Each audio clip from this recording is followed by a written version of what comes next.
하나님의 말씀은 로마서 8장 18절에서 22절 말씀까지 보겠습니다. 같이 한 목소리로 오늘 말씀을 읽도록 하겠습니다. 생각컨대 현재의 고난은 장차 우리에게 나타날 영광과 좋게 비교할 수 없도다. 피조물에 고대하는 바는 하나님의 아들들에 나타나는 것이니 피조물이 허무한데 굴복하는 것은 자기 뜻이 아니요 오직 굴복해 하시는 이로 말미암음이라. 그 바라는 것은 피조물도 썩어짐의 종노릇한 데서 해방되어 하나님의 자녀들의 영광의 자유에 이르는 것이니라. 피조물이 다 이제까지 함께 탄식하며 함께 고통하는 것을 우리가 아나니. 아멘. 오늘 이 말씀이 여러분들에게 하나님의 놀라운 창조의 역사, 그 창조 하나님을 만나는 그런 시간이 되기를 원합니다. 오늘 이 말씀은 사실 여러분들이 지금 봐서 알겠지만 그렇게 쉬운 말들이 아닙니다. 19절, 20절, 21절, 22절까지 이 말씀을 여러분들이 지금 읽으면서 언뜻 어떤 생각들이 드세요? 금방 이 성경 말씀에 대해서 이해가 되십니까? 금방? 사실 이 말씀은 그렇게 쉽지 않은 말씀이고 또 우리에게 좀 이해를 요구하는 그런 말씀입니다. 이 말씀이 우선 나오게 된 배경은 무엇이냐면 바로 18절 또 거전 17절에 있는 말씀이에요. 자녀는 또한 후사, 곧 하나님의 후사요 그리스도와 함께한 후사니 우리가 그와 함께 영광을 받기 위하여 고난도 함께 받아야 될 것이니라. 그리고 18절에 와서 생각한데 현재의 고난은 장차 우리에게 나타날 영광과 좋게 비교할 수 없도다. 이 두 말씀을 하시면서 그 다음에 일어난 말씀이 바로 19절부터 22절까지의 말씀이라는 거죠. 그럼 17절, 18절 이 두 절에 나타난 중요한 핵심은 우리가 지난주에 생각했습니다. 성도들에게 장차 주어지는 영광과 성도들이 현재의 삶에서 겪고 있는 고난의 그 상관관계를 지난주에 우리가 말씀을 통해서 생각해 보았습니다. 영광과 고난은 나누어질 수가 없도록 결합이 되어 있다. 영광만 있는 삶이 있을 수가 없고 또 고난만 있을 수 있는 삶이 없다는 것이죠. 고난과 영광은 함께 같이 가는 것이고 오히려 고난을 통해서 성도들은 영광을 얻는다고 바울 사도는 말하고 있습니다. 두 번째로는 이 영광과 고난이라고 하는 것은 두 시대를 통틀어서 어떤 특징적인 일들을 말하고 있다는 것이죠. 우리가 살고 있는 이 현 세대, 지금 이곳은 고난과 또 아주 부족하지만 작은 영광이 혼재되어 있는 그런 것이 현재의 세상이고 장차 나타날 미래와 우리의 영원한 그 세계는 영광만 있다는 이런 말씀을 제가 또 드렸습니다. 그 다음에 세 번째로 가장 소중한 것은 지금 우리가 그 영광과 고난을 볼 때 이것은 비교가 안 된다는 것이죠. 영광을 고난을 감히 고난을 영광과 비교할 수가 없다는 것입니다. 비교되어서도 안 되고 비교할 수도 없고 비교조차 한다는 것이 말이 되지 않는다는 것이죠. 이런 이야기를 바울 사도는 하면서 비록 지금 성도들이 고난을 당하고 있지만은 그리스도와 함께 영광을 받게 될 것이고 그 영광은 보장되어 있다는 말씀을 이제 했습니다. 그렇게 말씀을 하고 난 다음에 이 19절에 들어와서 갑자기 말씀이 달라지기 시작했어요. 전혀 다른 관점에서 영광과 고난을 말을 하고 있습니다. 오늘 이 말씀은 피조물이 겪는 고난과 그 피조물들이 그 고난 속에서 기대하는 그 소망에 대한 말씀을 오늘 바울 사도가 로마 성도들에게 말하고 있어요. 여러분 이 말씀이 갑자기 나온 것은 바울 사도가 성도들이 장차 겪어야 될 그 영광스러움에 대해서 피조물조차도 그거와 관련이 있다는 것이에요. 다른 말씀을 하면은 하나님께서 이 창조하신 피조 세계의 그 종말과 장래는 어떻게 될 것인가? 여기에 대한 말씀을 바울 사도가 하고 있다는 것입니다.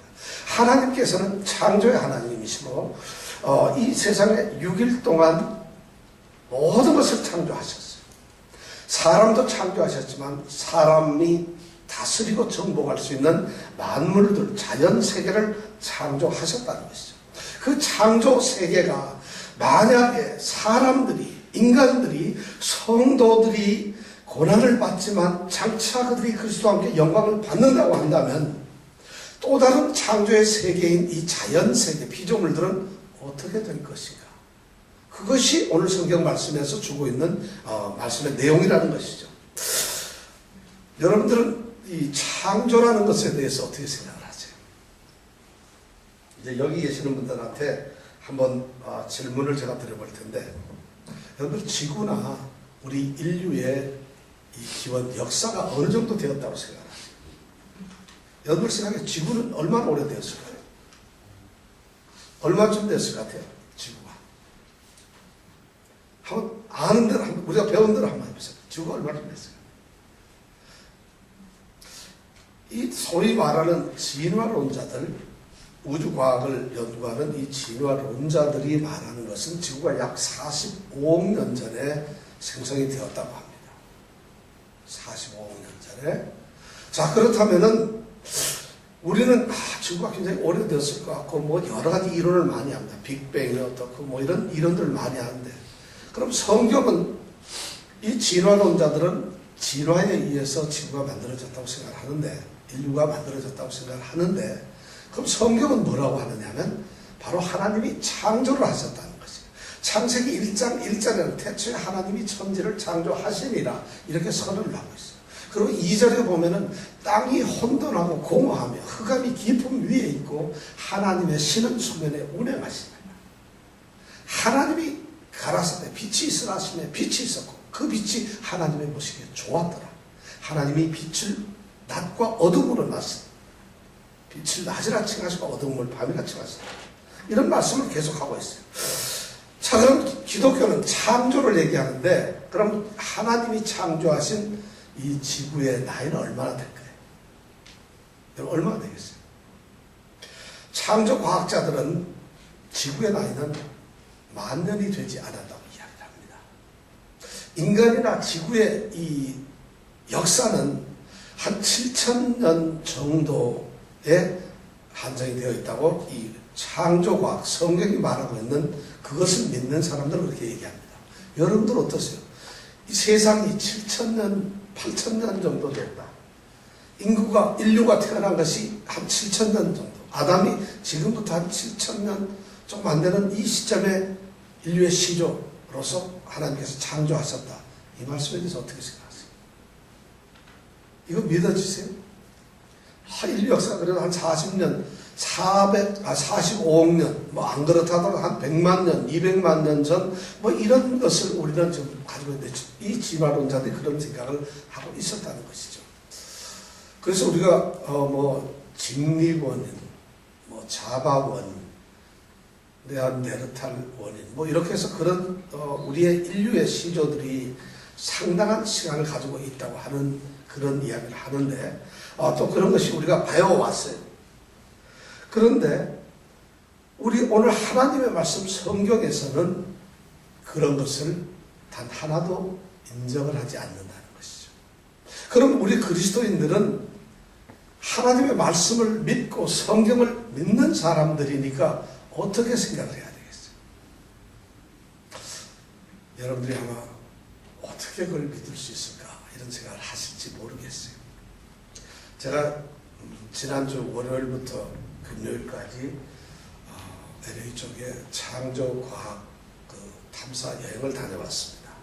그게 뭐냐면 인류의 기원, 노아 홍수 이후에 빙하시대의 흔적들이 남아있는 그런 곳을 창조과학회 분들하고 같이 여행을 하면서 그런 것을 보는 그런 기회를 가지게 되었는데, 목사님들이 한 40여 명, 50여 명 같이 갔습니다. 그래서 4일, 5일 동안 쭉 이야기했던 내용들이 바로 이 창조에 대한 얘기예요. 그 내용의 핵심은 창조는 사실이고 진실이고 하나님께서 창조하신 거고 지구의 나이나 인류의 역사는 7,000년 길어도 만년 이내의 것이다. 이렇게 성경은 말하고 있다는 것이 과학자들이. 그러니까 놀랍게도 말이죠. 같이 갔던 목사님 중에 그런 사실을 믿는 분들이 별로 없어요. 놀라운 일이죠.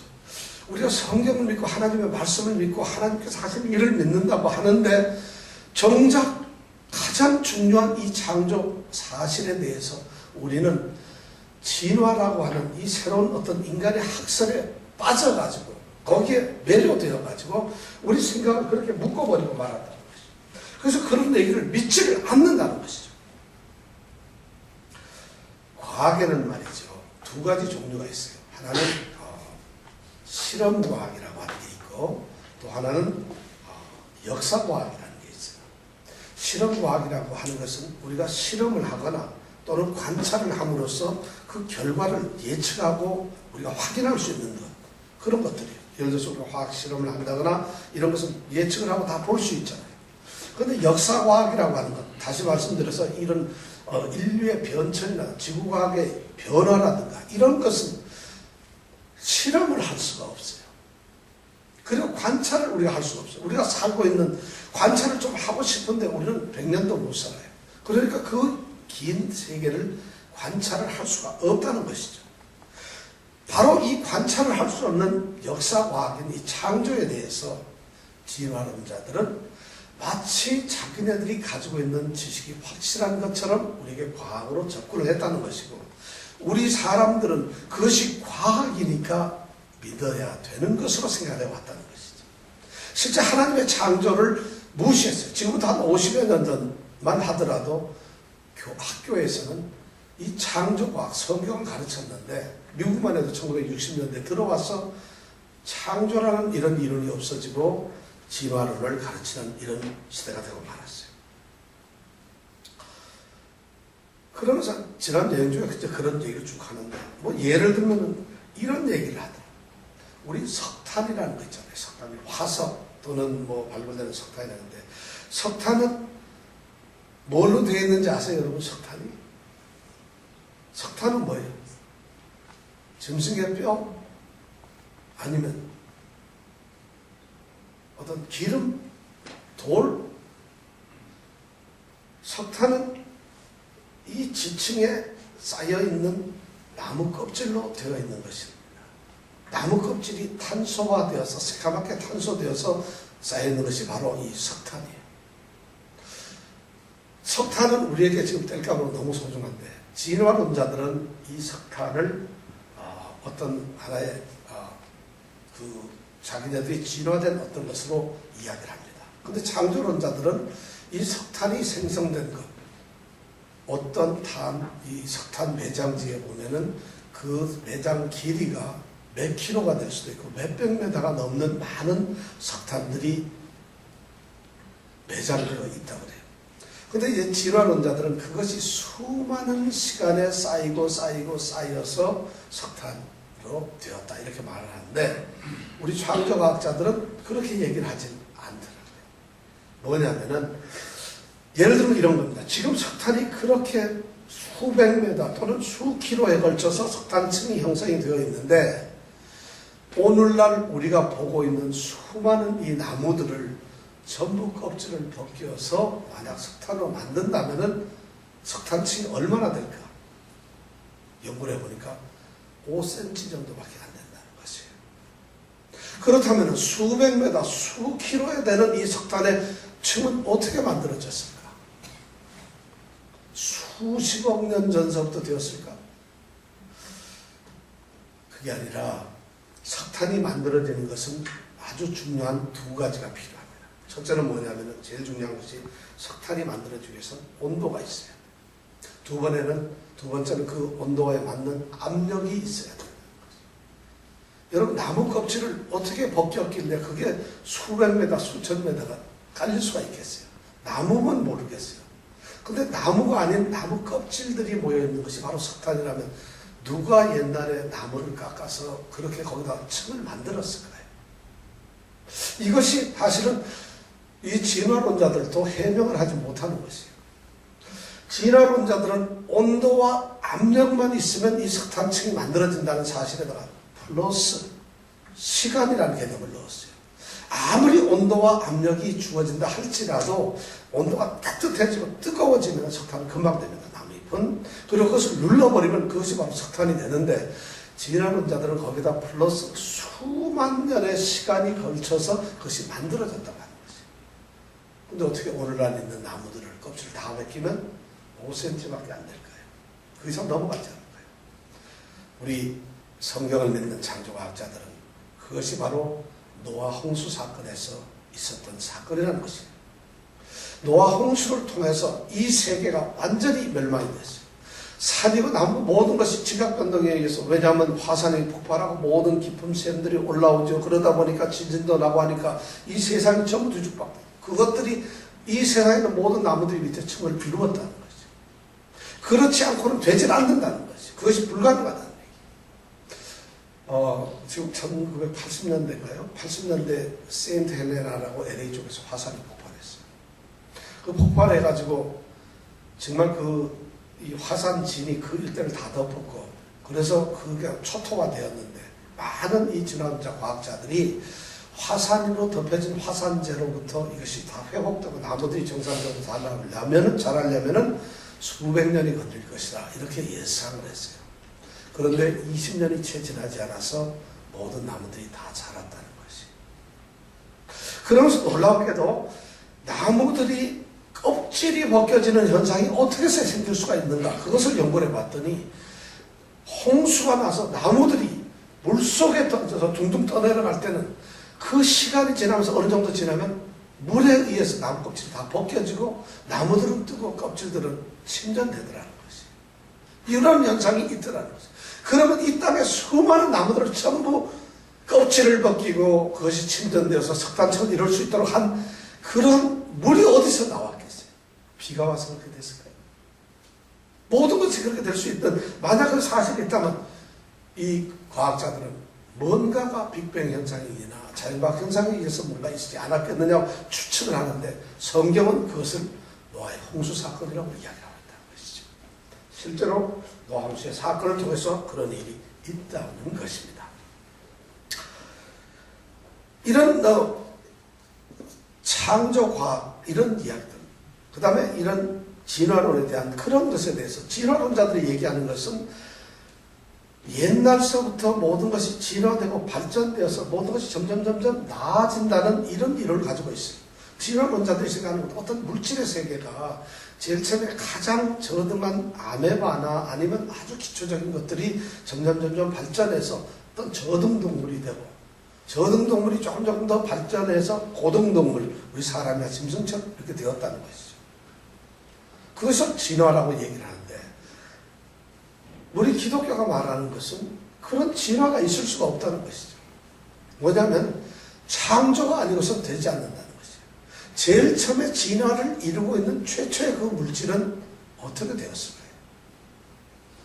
진화론자들은 어느 우연한 사건에 의해서 그것이 빅뱅으로 이루어지고 그런 것들이 저절로 생겼다는 것이죠. 그래서 저절로 생긴 것들이 발전하고 그래서 오늘날 우리 사람도 되고 이렇게 보이는 짐승처럼 했다. 그러나 하나님의 말씀 성경은 그렇게 얘기를 하죠. 저절로 된 것이 하나도 없이 하나님께서 만드셨는데, 하나님께서는 만드시되 그것이 점점 발전되어서 더 좋게 만들어지신 것이 아니라 하나님은 그냥 모든 것을 완전하게 만들어 놓으셨다. 그것을 며칠 사이에? 6일 동안에 만드셨다. 그러다 보니까 목사님들이 그것을 잘 못 믿어요. 또 많은 사람들이 6일 동안에 어떻게 되겠어요? 그럼 그 하나님께서 보니까 창세기 1장 1절에서부터 11절 사이에 창조 이야기들을 하고 있는데, 창조 역사를 더군다나 1장 1절에서 2장까지 걸쳐지는 창조를 보면은 6일 동안에 만드셨다. 첫째 날, 둘째 날, 셋째 날, 그래서 6일 동안 만들었다고 되어 있어요. 자, 그러면 이런 일반 이 자연과학자들 또 이 진화론자들은 그 하루를 갖다가 그것이 그냥 하루라는 것이 아니에요. 또 신학자들 중에서 예수를 믿고 성경을 믿는 이 기독인들 중에서도 창조를 믿지 않는 사람들은 또 다른 변명을 내기를 그 하루는 어쩌면 1000년일지 아니면 만년일지 아니면 10만 년일지 모른다. 그래서 그 하루라는 것을 오늘날 우리가 생각하는 24시간의 하루로 생각하지 않고 긴 시간의 하루로 이렇게 이론을 세워서 그래서 지구의 과학, 이 지구의 나이는 오래되었다. 이렇게 설명을 하는 분도 있습니다. 두려운 이야기입니다. 그런 말 자체가 이미 지난원에 물이 들어서 거기에 사로잡혀서 하나님께서 하신 말씀 첫째 날, 둘째 날, 셋째 날, 넷째 날, 다섯째 날, 여섯째 날이라고 하는 이 하루하루를 사람의 생각으로 바꿔놓고 있다는 것이죠. 성경에서 하루라는 것은 그냥 24시간 하루를 말하는 것이죠. 요나가 물고기 뱃속, 큰 물고기 뱃속에 들어간 그 하루가 1000년이라면 요나는 죽었어요. 그냥 하루일 뿐이에요. 그래서 3일 동안 있는 것이에요. 성경의 말씀은 그렇게 이해를 하고 있어요. 그렇게 말씀을 하고 하나님은 그렇게 기록을 하도록 말씀을 했다는 것이에요.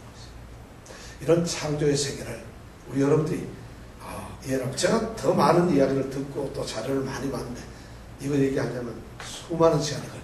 그런데 진화론자들이 말하는 그 연대를 알아내는 것, 탄소 동위원소 또는 칼륨 또는 우라늄 이런 동위원소를 하는 것, 이것이 진화론자들도 인정을 하지 않는 거라는 것이죠. 그것을 인정을 하고 있지 않다는 것, 그러면서도 하수는 발표를 하고 있다는 것이죠. 왜냐하면 현재 과학계의 그 흐름이 그것을 부정하면은 과학자로서 인정을 못 받는 이런 상태까지 왔다는 것이에요. 그들도 자기네들이 그렇게 하고 있는 것이 틀리고 가짜라는 걸 너무 잘 안다 이것이죠. 예를 들어서 어느 한 이런 얘기예요. 지난 1980년대에 있었던 세인트 헬레나 LA에 이 화산이 폭발했는데 거기에 있는 화산이 폭발하고 나온 그 많은 것 중에서 광물을 취해가지고 소위 말하는 진화론자인 과학자들에게 그 광물을 나누어주고 연대를 추정을 해보라고 그랬어요. 그랬더니 10명이면 10명 연대가 다 달라졌다. 어떤 사람들은 10만 년, 어떤 사람들은 120만 년, 어떤 사람들은 6년, 어떤 사람들은 6억, 막 연도가 다 달라지더라는 것이에요. 어떻게 동일한 곳에서 나온 동일한 광물이 달라질 수가 있느냐는 것이죠. 그들에게 그 결과를 나중에 모아봤더니 서로가 말을 안 하더라는 것이죠. 이런 것이 현실이에요. 그런데 그것이 과학으로 오늘날 우리에게 포장되고 우리에게 어쩌면 이거는 창조 과학을 이 과학이라고 하는 소설을 쓰고 있는 것지도 몰라요. 그들이 추정하고 예측하고 생각하고 사고하는 거죠. 아무도 보질 않았으니까 과학이라는 이름 안에서 그렇게 말을 하고 있다는 것이죠.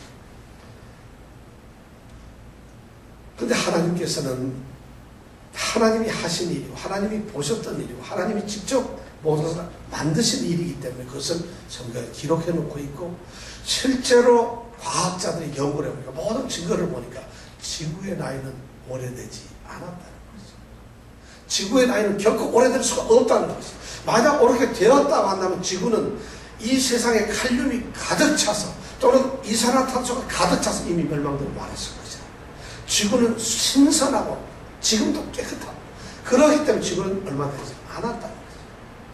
그러한 창조적인 개념을 여러분들이 가지시고 오늘 말씀을 들으시면 좋겠습니다. 이 말씀이 너무 길어졌는데 이 말씀은 너무 오래 하면 안 되는 건데, 자, 그렇게 창조된 이 피조물들은 우리 인간은 하나님의 정말 은혜의 구원의 교리 때문에 우리는 하나님의 독생자 그분 예수 그리스도로 말하면 우리 구원을 받는데, 이 피조물들은 우주 이 삼라만상 자연들은 어떻게 될까? 이것이 궁금한데 오늘 이 말씀이 바로 거기에 대한 해답을 우리에게 던져주고 있다는 것입니다. 성도들이 영광의 그 순간을 고대하면서 그렇게 구원을 받을 수 있다는 그런 것을 기대하는 것처럼 피조물들도 똑같이 그런 것을 기대를 하고 있다는 거 성경은 오늘 선언하고 있습니다. 19절에 보니까 피조물에 고대하는 바는 하나님의 아들들에 나타나는 것이다. 이 말씀이 뭐냐면은 피조물들조차도 그들이 고대하는 것이 있는데 그 고대하는 것은 바로 다름 아닌 하나님의 아들들이 나타나는 그러한 그 출현되는 사실을 이 피조물들이 고대를 하고 있다는 것이죠. 여기서 말하는 피조물이라는 것은 우리 사람을 이야기하는 것도 아니고 천사처럼 이런 것을 말하는 게 아니라 말 그대로 하나님께서 지으신 이 자연세계를 말하고 있어요. 이런 자연세계들이 지금 아주 간절한 마음으로 하나님의 아들들이 나타나는 것을 고대한다는 것이죠. 하나님의 아들들이 나타나는 것은 그것이 무슨 말이냐면 우리 믿는 성도들이 그리스도인들이 장차 예수님께서 재림하시고 예수님께서 이제 오시는 그 종말의 세대에 예수님과 함께 영광에 들어가는 그러한 모습으로 드디어 우리가 이 땅에서 그리스도인이지만 이제 새롭게 하늘나라의 백성으로서 하나님의 자녀들로서 그리스도와 동등한 공동의 상속자로서 우리의 신분이 달라지는 그러한 모습으로 그리스도의 영광에 참여하는 그러한 모습을 이 피조물들이 보고 싶어 한다는 거죠. 여기서 고대한다는 거죠. 피조물들이 고대하는 바가 바로 그러한 것이라는 거죠. 피조물들이 얼마나 그것을 고대하고 기다리는지 몰라요. 피조물들이 이 땅에 만든 모든 것들이 그것을 너무너무 간절히 기다리고 있다는 것이죠. 여기서 고대하고 있다는, 이 고대한다는 말이 무슨 말이냐면요, 기린이 뭘 먹으려면 목을 쭉 빼잖아요. 그러니까 목을 아주 쭉 빼고 발을 뒤꿈치를 들을 때까지 듣고 그리고 목을 쭉 빼서 눈을 갖다가 쭉 집중을 해서 저기 나타나야 하는 그것을 아주 뚫어지게 바라보는 이런 모습을 고대한다, 이렇게 표현해요. 그러니까 피조물들이 지금 하나님의 아들들이, 저 뒤에 보세요. 자연들 보세요. 저 자연들이 하나님의 아들들이 나타나는 것을 그렇게 눈이 빠지도록, 목이 빠지도록 기다리고 있다는 거죠. 왜 피조물들은 그런 것을 고대하게 됐을까요? 피조물들은 무엇 때문에 그런 것을 고대하게 될까요? 이유가 있다네. 피조물들과 또 새롭게 태어나는 이 성도 그리스도인이라는 피조물, 이 피조물들은 함께 연결이 되어 있다는 것입니다. 나눌 수가 없다는 것입니다. 바로 인간의 어떤 행위 때문에 피조물들이 이렇게 고대할 수밖에 없는 그런 형편에 들어갔다는 것이죠. 그렇다면은 피조물은 과거에 어떤 일이 있었기 때문에 지금 그런 일을 고대하고 있는데, 과연 과거에 어떤 일이 있었는가 하는 것이 오늘 성경 말씀에 나타납니다. 20절에 보니까 피조물이 허무한 데 굴복하는 것은 자기 뜻이 아니요 오직 굴복해 하시는 이로 말미암느니라, 이렇게 되어 있어요. 여기에 보니까 아하, 피조물이 허무한 데 굴복하고 있다는 것이, 허무한 데 굴복하고 있다. 허무하다는 말은 이만 무슨 말인가, 무익하다, 쓸데없다, 아무 소용도 없는 것, 텅 비어 있는 것, 공허한 그러한 것에, 거래야 그러한 것에 피조물들이 지금 지배를 당하고 있다. 굴복 복종을 하고 있다. 피조물들은 뭔가 가치 있고 좋고 하나님이 창조하실 때 보시기에 힘이 좋았더라는 그런 모습에서 벗어나가지고 오늘날 피조물들이, 우리 눈앞에 나타난 피조물들이 허무하게 아무 쓸데없는 그런 모습으로 날마다 그렇게 지배를 당하고 있다는 것이죠. 피조물이 처음 창조되었을 때는 그렇지 않았다는 것이죠. 하나님 말씀처럼 보시기에 좋았어요. 우리 인간들이 그들을 다스리고 지배하고 또 그들을 정복할 수 있도록 피조물들 너무 아름다웠어요. 그런데 그러한 피조물들이 어느 한 시점이 되었을 때 이렇게 다 허무하게 되고 보잘것이 없게 되고 무익하게 되고 썩어져가고 부패하게 되고 이런 존재로서 피조물들은 바뀌어버리고 말았다는 것이죠. 어떻게 그런 일이 발생할 수 있었을까요? 왜 그런 일이 피조물들에게 일어났을까요? 성경은 말합니다. 피조물이 허무한데 굴복하는 것은 자기 뜻이 아니라는 것이죠. 자기가 피조물들이 나 이제 허무한데 굴복을 해야지 이런 것이 아니라는 것이죠. 피조물들이 어떤 일을 했기 때문에 그들 자신들이 어떤 한 행동에 의해서 그렇게 된 것이 아니라는 것이죠. 피조물들이 나는 험한데 빠지고 싶다는 어떤 의도나 계획에 의해서 그렇게 된 것이 아니라는 것이죠. 오늘 말씀 보니까 자기 뜻이 아니라는 것이죠. 그럼 뭐냐? 오직 굴복해 하시는 이로 말이야. 굴복해 하시는 이가 누굴까? 하나님. 하나님 때문에 그렇게 됐다. 하나님의 심판 때문에 그렇게 되었다는 것이죠. 그럼 하나님의 심판은 어떻게 나타나요? 바로 우리가 다시 창세기 3장으로 넘어가면은 아담과 하와가 하나님의 명령을 순종치 않고 불순종하는 죄 때문에 바로 이러한 일이 생겼다는 것이죠. 피조물들에게 이러한 일이 생겼다는 것이죠. 창세기 3장 17절에는 하나님께서 그것을 분명하게 말씀하셨어요. 이제 아담과 하와가 하나님이 먹지 말라고 하는 그 동산의 과실, 선악을 알게 하는 나무 과실을 먹었을 때 하나님께서 그 과실을 먹은 불순종의 아담과 하와에게 저주를 내리시는 말씀이 바로 3장 17절에서 19절까지 나오는 말씀인데, 17절에 하나님께서 이렇게 아담에게 말씀을 하고 계십니다. 아담에게 이르시되 내가 내 아내의 말을 듣고 내가 너더러 먹지 말라 한 나무 실과를 먹었은즉 그렇기 때문에 땅은 너로 인하여 저주를 받게 된다. 3장 17절의 말씀. 땅은 너로 인하여 저주를 받게 된다. 자연세계가 그 순간 아담의 범죄로 말미암아 저주를 받게 되었다. 그래서 그 땅들은 무엇을 낸다고요? 가시덤불과 엉겅퀴를 내는 저주의 세계로 떨어졌다는 것이죠. 성경은 바로 이런 피조물들의 현재의 모습, 과거의 모습을 이렇게 기록을 하고 있습니다. 피조물들은 전혀 생각지 않았던, 뜻하지도 않았던 이런 저주의 모습을 바로 인간을 통해서, 인간의 죄를 통해서 그렇게 처해지고 말게 되었다는 것이죠. 만물의 영장인 인간이 만물을 다스리고 통치하고 지배하는 그런 영장으로서 인간이 범죄하였을 때 그 만물의 영장으로부터 지배를 받던 이 피조물인, 이 피지배층인 피조물들이 똑같이 함께 저주를 받게 되어졌다는 것이죠. 그렇게 됨으로써 그들이 어떤 상태에 놓여지게 되었습니까? 자, 그래서 허무한 데 굴복함으로 말미암아 하나님의 심판과 인간들의 그런 범죄로 인해서 그런 상태로 떨어졌을 때 그 피조물들은 지금 어떤 모습으로 있을까요? 오늘 22절에 보니까 피조물이 다 이제까지 함께 탄식하며 함께 고통하는 것을 우리가 본다 그랬어요. 피조물들이 바로 그렇게 허무한 데 굴복되어서 오늘날 모든 피조물들이, 전체 피조물들이 전부 다 탄식하고 고통을 한다는 것이에요. 여러분들 피조물의 탄식, 고통 소리 들어보신 적 있으세요? 이 말씀은 바울 사도가 이 피조물을 의인화시켰어요. 사람으로 이렇게 의인화시켜서 그렇게 피조물들이 고통을 한다, 이렇게 표현을 하고 있습니다. 성경에는 그런 장면들이 많이 나오죠. 피조물들은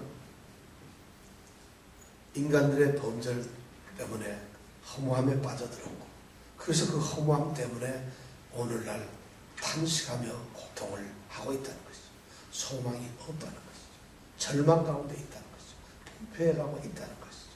그런데 오늘 말씀을 읽어보니까 피조물이 다 이제까지 함께 탄식하며 함께 고통하는 것을 우리가 안 하니, 이 바로 고통이라는 말이에요.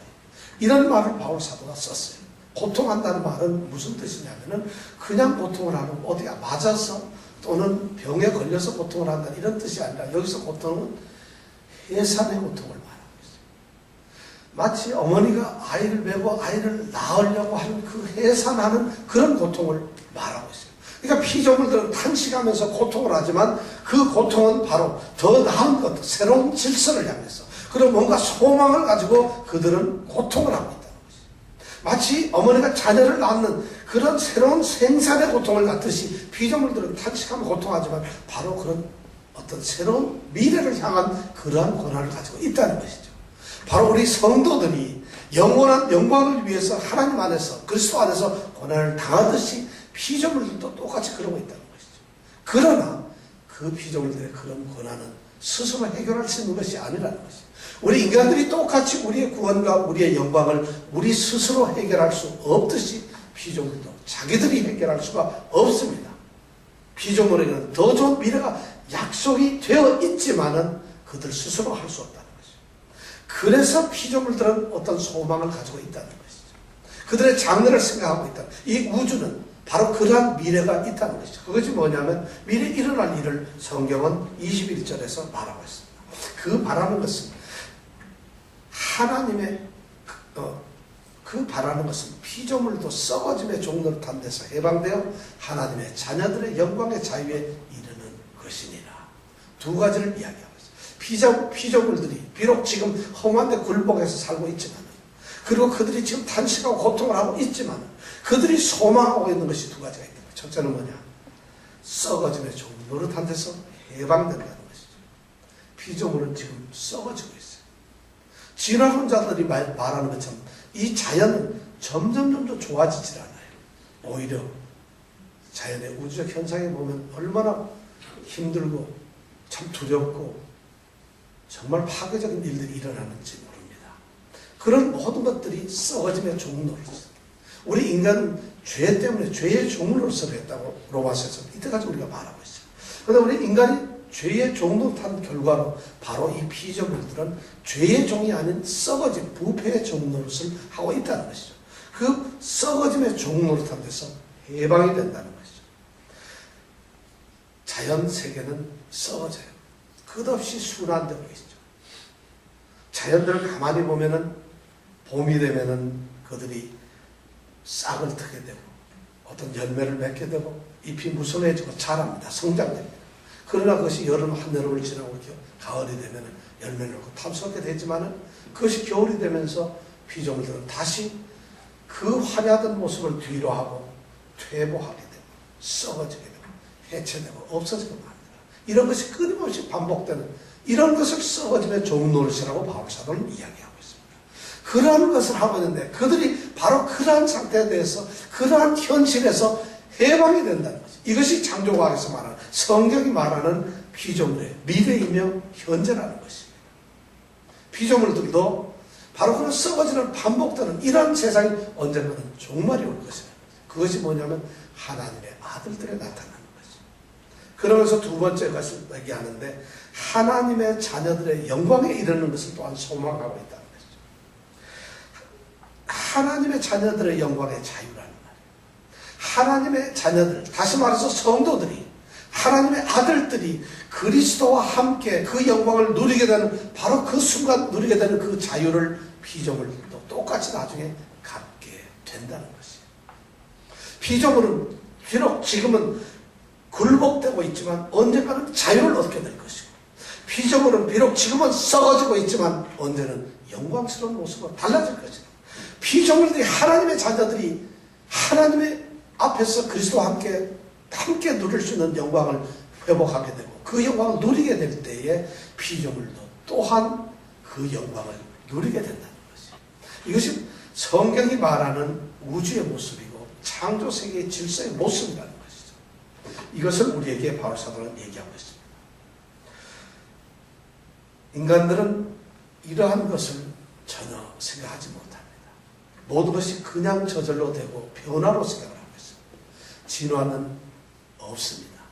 단지 이 세상의 모든 것은 변화되고 전이 될 뿐이라는 것이죠. 왜냐하면 창조 외에는 이 땅에 어떤 것도 있을 수가 없어요. 하나님이 만드신 아름다운 창조 세계들이 창조된 것들이 그가 가지고 있는 수많은 DNA와 그가 가지고 수많은 것들로 인해서 자꾸 변화되고 달라지는 것은 그것을 인간의 눈으로 보고는 그것을 또 다른 창조로 생각하고 있다는 것이죠.